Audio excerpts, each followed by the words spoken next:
성도님들 반갑습니다. 12월 21일 화요일 말씀 묵상입니다. 오늘 묵상 본문은 빌레몬서입니다. 한 장으로 이루어진 짧은 성경입니다. 오늘 묵상 본문은 빌레몬서 1장 1절부터 16절 말씀입니다. 빌레몬서는 사도 바울이 그의 동력자인 빌레몬에게 쓴 편지입니다. 이때 사도 바울은 로마 감옥에 갇혀 있었던 것으로 추정됩니다. 가택연금 형태로 있었다 합니다. 바울에게 빌레몬의 노예인 오네시모가 와서 복음을 듣고 회심하게 됩니다. 하지만 오네시모는 자신의 주인인 빌레몬으로부터 도망쳐 온 것 같습니다. 그래서 사도 바울은 오네시모를 자신의 주인인 빌레몬에게 돌려보내 빌레몬의 허락을 받고 오네시모와 함께 동력하기를 원했습니다. 편지의 중심 내용을 보면 이 오네시모를 바울이 다시 빌레몬에게로 돌려보내며 그에 대해 은혜 베풀 것을 요청하고 있는 내용입니다.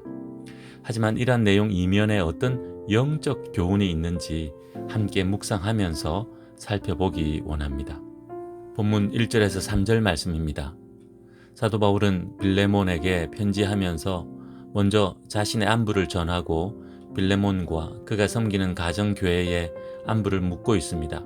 1절에서 자신의 형편을 이렇게 소개합니다. 그리스도 예수를 위하여 갇힌 자 된 바울이라고 말입니다. 복음을 전하다가 실제로 감옥에 갇히게 되었고 그럼에도 염려와 두려움도 원망과 불평도 아닌 담대한 믿음으로 그리스도 예수의 복음을 전하고 있는 자신임을 드러내고 있습니다. 예수님 때문에 갇히게 되었다는 원망이 아니라 예수님을 위하여 갇히게 되었다는 감사의 마음을 드러내고 있습니다. 그러면서 빌레몬과 자매 아비아와 병사된 아키뽀와 가정교회의 안부를 묻고 있습니다.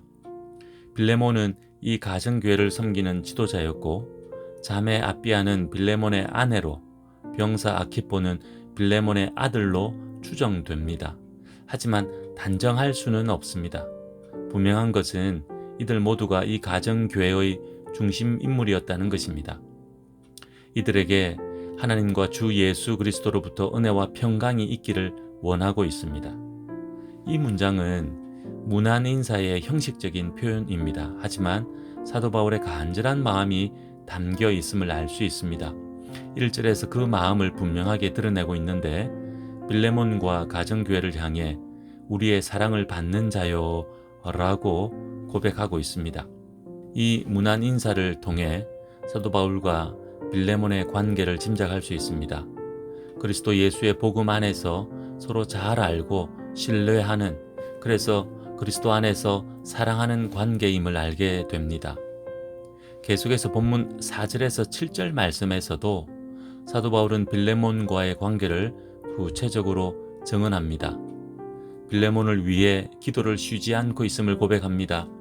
빌레몬이 성도들을 사랑한다는 아름다운 소문을 듣고 있다고 말합니다. 이런 빌레몬의 귀한 섬김은 많은 이들을 예수님께로 인도하고 있다고 칭찬합니다. 그래서 사도 바울은 빌레몬으로 인해 기쁨과 위로를 받고 있다고 고백합니다. 그렇습니다.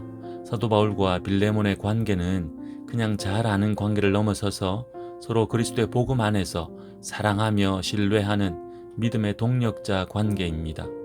몸은 떨어져 있지만 각자 자리에서 사명 감당하며 서로를 위해 기도하며 동력하고 있는 관계입니다. 이런 관계를 믿고 사도 바울은 이제 빌레몬에게 오네시모의 이야기를 꺼내고 있습니다. 본문 8절에서 16절 말씀입니다. 사도 바울이 로마에서 가택연금 중에 오네시모를 만나게 되었고 오네시모는 사도 바울이 전한 복음을 듣고 회심하여 사도 바울의 믿음의 아들이 되었습니다. 그런데 이 오네시모는 빌레몬의 노예였고 전에 예수 믿지 않던 자였습니다. 11절 상반절은 이렇게 말씀합니다. 그가 전에는 내게 무익하였으나 빌레몬에게서 도망쳐 나온 노예였기에 예수님도 몰랐던 자였기에 무익한 자였다는 것입니다. 하지만 이제 예수 믿고 회심하여 사도 바울의 믿음의 아들이 된 것입니다. 11절 하반절 말씀입니다. 이제는 나와 내게 유익함으로 유익한 자가 되었다는 것입니다.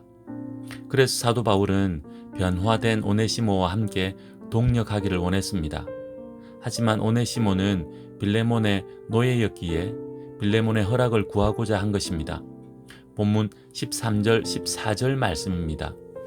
그를 내게 머물러 있게 하여 내 복음을 위하여 갇힌 중에서 내 대신 나를 섬기게 하고자 하나 다만 내 승낙이 없이는 내가 아무것도 하기를 원하지 아니하노니 이는 너희 선한 일이 억지같이 되지 아니하고 자의로 되게 하려 함이라.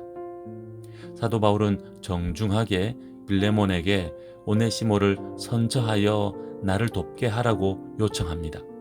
그러면서 몇 마디 말을 덧붙여 빌레몬을 설득합니다. 본문 15절 말씀입니다. 아마 그가 잠시 떠나게 된 것은 너로 하여금 그를 영원히 두게 함이리니. 무슨 말씀입니까?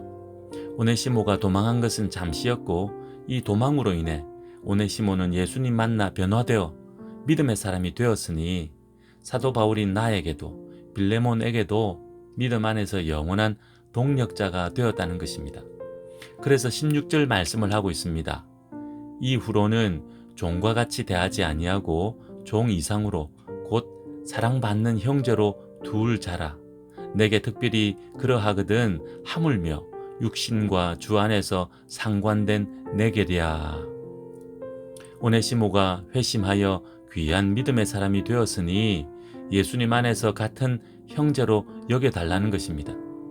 그렇게 믿음 좋은 빌레몬에게 변화된 오네시모의 귀한 믿음을 소개하며 그를 주님 안에서 형제로 인정해 달라고 요청하며 설득하고 있습니다. 오늘 본문을 통해선 오네시모의 모습을 묵상해 봅시다. 내일 바울과 빌레몬에 대해 구체적으로 묵상하겠습니다. 빌레몬스 본문 전체에서도 오네시모에 대해 많은 이야기를 하고 있지 않습니다. 다만 사도 바울이 빌레몬에게 전한 내용을 근거로 오네시모의 모습을 유추해 볼 수 있습니다. 먼저 오네시모는 예수님 만난 이후 완전히 변화된 삶을 살았습니다. 이전에는 노예의 신분으로 도망친 자였습니다. 도망쳐 나오면서 주인의 돈도 훔쳤던 자였습니다. 어떤 이유로 도망쳤는지 정확히 알 수는 없지만 주인의 것을 훔쳐 도망친 것만으로도 오네시모는 범죄자였던 것입니다. 하지만 그가 사도 바울을 만나 복음을 듣고 회심합니다. 그리고 사도 바울과 함께 복음 전하는 일에 쓰임 받고자 합니다. 그래서 사도 바울은 망설이지 않고 오네시모를 유익한 자로 소개하며 함께 복음을 위해 섬기게 해달라고 빌레몬에게 요청합니다. 오네시모의 변화된 모습이 보이지 않았다면 할 수 없는 요청입니다. 오네시모의 변화된 모습을 구체적으로 확인할 수 있는 또 하나의 사건이 주인 빌레몬에게로 돌아간 것입니다. 가만히 생각해 보면 믿음의 용기 없이는 하기 힘든 일이었을 것입니다. 왜냐하면 도망친 노예가 다시 주인에게로 돌아간다는 것은 죽음을 각오한 일이기 때문입니다. 어떤 대가가 기다리고 있을지 두려운 일입니다. 하지만 오네시모는 믿음으로 나아갑니다. 자신의 잘못을 뉘우치고 주인에게로 나아갑니다. 말로만 변화된 것이 아니라 변화된 모습을 행동으로 보이고 있는 것입니다.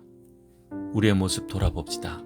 예수 믿고 변화되었다 하지만 진짜 변화되었는지 돌아봅시다. 먼저 기억할 것은 예수 믿는 믿음은 하나님께서 주신 선물입니다. 예수 믿고 변화되었다, 구원받았다 할 때 우리를 변화시키시고 구원하시는 분은 하나님이십니다. 그러니 우리의 힘으로 변화되고 구원받는 것이 아닙니다. 하나님의 은혜로 변화되었고 구원받은 것입니다. 그렇다면 이어서 또 기억할 것이 있습니다. 하나님의 은혜로 변화되고 구원받은 다음 우리가 할 일은 무엇인가 말입니다. 많은 그리스도인들이 여기에서 오해하고 있는 것 같습니다. 우리가 가만히 있어도 하나님의 자녀다운 모습으로 계속 변화되는 것처럼 말입니다. 그런데 그렇지 않습니다. 우리가 가만히 있는다면 오히려 퇴보하고 말 것입니다. 하나님의 은혜로 변화되고 구원받았다면 그 다음은 그 은혜에 힘입어 날마다 오네시모처럼 말씀을 배우고 익혀 순종의 자리로 나아가는 연습과 훈련을 해야 합니다. 그렇게 할 때 계속해서 예수님 닮아가는 변화를 이루게 되는 것입니다. 그런 변화가 하루하루 쌓여갈 때 우리에게서 진짜 변화된 모습이 드러나는 것입니다. 오늘 이 하루가 그 변화의 한 단을 쌓는 날 되기 원합니다. 그렇게 하여 예수 믿고 진짜 변화된 진짜 그리스도인으로 살아가기 원합니다. 기도하겠습니다. 하나님 아버지, 빌레몬스를 통해 진짜 믿음의 모습을 돌아보게 하십니다. 예수 믿는다 하며 교회에 오래 다녔다 하지만 변화된 모습을 찾을 수 없는 우리들은 아닌지 겸손히 돌아봅니다. 하나님의 말씀으로 내 고집, 내 자존심, 나의 죄된 습관 하나 고치지 못하고 있는 우리들은 아닙니까?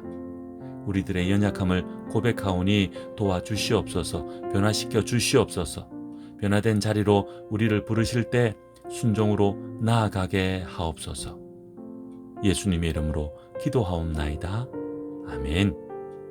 오늘은 한국교회와 그리스도인들을 위해 기도하는 날입니다. 오늘 말씀을 적용하여 기도합시다. 하나님 말씀에 합당한 모습으로 진짜 변화되는 한국교회를 위해 기도합시다. 교회 안에 세상적 가치와 기준, 세상의 모습이 얼마나 많이 들어와 있습니까? 깨닫고 돌이켜야 할 것입니다. 하나님 말씀의 가치와 기준으로 변화되는 한국교회 그리스도인들 되게 해달라고 기도합시다. 오늘도 믿음으로 승리하십시오.